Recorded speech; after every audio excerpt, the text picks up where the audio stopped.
नमस्कार। देश की तमाम फटाफट खबरों में आपका स्वागत है। खबरों के लिए आपसे निवेदन कि यदि आपने हमारे चैनल को सब्सक्राइब नहीं किया तो कृपया करके आपके अपने चैनल को सब्सक्राइब करना ना भूलें। आप सब्सक्राइब करते हैं तो हमें हिम्मत होती है सही और सच्ची खबरें आप तक पहुंचाने की, वरना मीडिया किस तरह की खबरें आपको दिखाता है यह आप भली भांति जानते हैं। मीडिया में उन खबरों को बढ़ावा दिया जा रहा है जो आपकी समस्याओं से दूर दूर तक कोई वास्ता नहीं रखती है।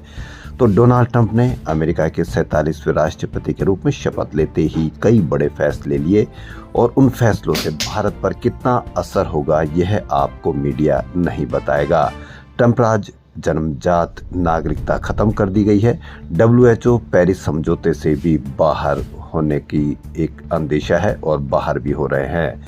यदि जन्मजात नागरिकता खत्म करते हैं तो 10 लाख से अधिक भारतीयों पर इसका असर होगा।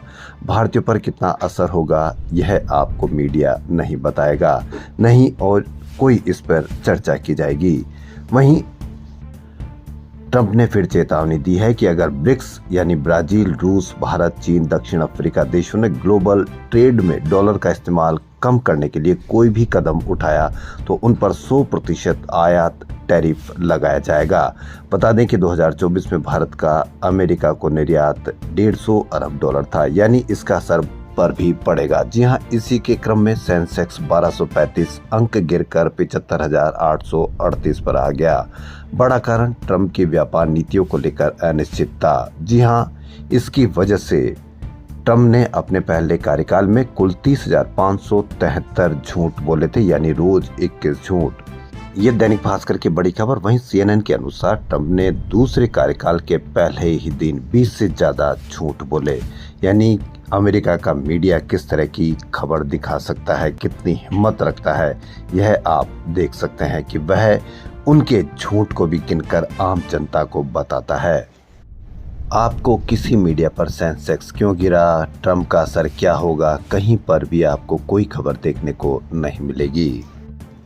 वहीं राजस्थान के अजमेर में एक दलित की शादी हुई, बाराती से ज्यादा वर्दीधारी 75 पुलिस वाले सुरक्षा में। जी हां, बाराती में 75 पुलिस वाले। 75 तो दबंग भी नहीं होंगे कि जो दलित की बारात को रोक सकते थे, लेकिन यह होना यानी बाराती से ज्यादा वर्दीधारी होना, यह एक प्रशासन की बहुत बड़ी सफलता नहीं बल्कि संविधान के लागू होने के बाद भी इतनी अधिक संख्या में वर्दीधारी की सुरक्षा में यदि कोई दलित के बारात निकलती है तो संविधान को कमजोर करने की साजिश होती है। जी हां, दलित की बारात यदि इतने सालों के बाद भी यदि वर्दीधारी सुरक्षा में निकलती है तो कितनी शर्म की बात है ये हमारे लिए, समाज के लिए। सैफ अली खान की सुरक्षा के मामले में, सैफ अली खान के हुए हादसे के मामले में पूरी अब आपको मीडिया आपको बांग्लादेश ले गया है। कहां से आया, कैसे आया, कितने जोर से आया, कितनी मुश्किल से आया, यह सब आपको मीडिया वहां आपको बांग्लादेश से यात्रा करवाने ले गया है। जबकि होना ये चाहिए कि प्रशासन की कमजोरी की वजह से यह कैसे हादसा हुआ। क्या इतने बड़े व्यक्ति के साथ भी इस तरह की कमजोरी हो सकती है? अगर ये कमजोरी हो सकती है या प्रशासन की विफलता हो सकती है, इस पर आपको कोई भी मीडिया में चर्चा नहीं मिलेगी। मीडिया में चर्चा उसको और बांग्लादेश को यानी आरोपी और बांग्लादेश के रास्ते को अब आपको दिखाया जाएगा। पूरा मीडिया में आपको भटका दिया जाएगा कि किस तरह से बांग्लादेशी होने के कारण वह ये हादसा कर बैठा है या हादसा कर दिया है। होना ये चाहिए कि इतनी दूर से बांग्लादेश से वह बॉम्बे कैसे आ गया। छत्तीसगढ़ ओडिशा सीमा पर सुरक्षा बलों नक्सलियों के बीच 3 दिन से चल रहे संयुक्त ऑपरेशन में 27 नक्सलियों के मारे जाने की सूचना है। 14 शव बरामद कर लिए गए। इनमें से 1-1 करोड़ रुपए के 2 बड़े इनामी नक्सली भी है। ओडिशा पुलिस ने भी अपने इलाके में नक्सलियों के 13 शव बरामद करने का दावा किया है। बॉम्बे हाईकोर्ट ने मंगलवार को प्रवर्तन निदेशालय पर 1 लाख रुपए का जुर्माना लगाते हुए कहा कि केंद्रीय एजेंसियों को कानून के दायरे में रहकर काम करना चाहिए। कानून प्रवर्तन एजेंसियां नागरिकों को परेशान न करे।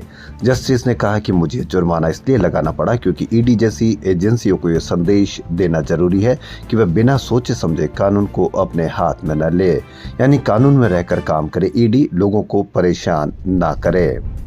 महात्मा गांधी के कांग्रेस अध्यक्ष बनने पर 100 साल पूरे होने पर कांग्रेस ने बेलगावी में मंगलवार को जय भीम जय बापू जय संविधान रैली निकाली। इसमें कांग्रेस अध्यक्ष मल्लिकार्जुन खड़गे, पार्टी महासचिव प्रियंका गांधी, कर्नाटक के सीएम सिद्धारमैया भी शामिल थे। प्रियंका ने कहा कि इससे पहले भी कई सरकारें बनी, लेकिन किसी ने भी भाजपा सरकार की तरह आम्बेडकर का अपमान नहीं किया। इस रैली की कहीं पर भी आप किसी मीडिया में कोई चर्चा, कोई खबर नहीं देखेंगे। वहीं गाजा में 15 महीने के विनाशकारी युद्ध के बाद युद्ध विराम हुआ। रॉकेट और गोलियों की आवाजें थम चुकी। फिलिस्तीनी अपने घर लौटने लगे, लेकिन उनके सामने अभी भी नई चुनौतियां खड़ी है। युद्ध ने गाजा पट्टी को तहस नहस कर दिया है। हजारों लोग मारे गए और इलाके में गहरे जख्म छोड़ गए हैं। गाजा में 10,000 से ज्यादा शव मलबे में दबे।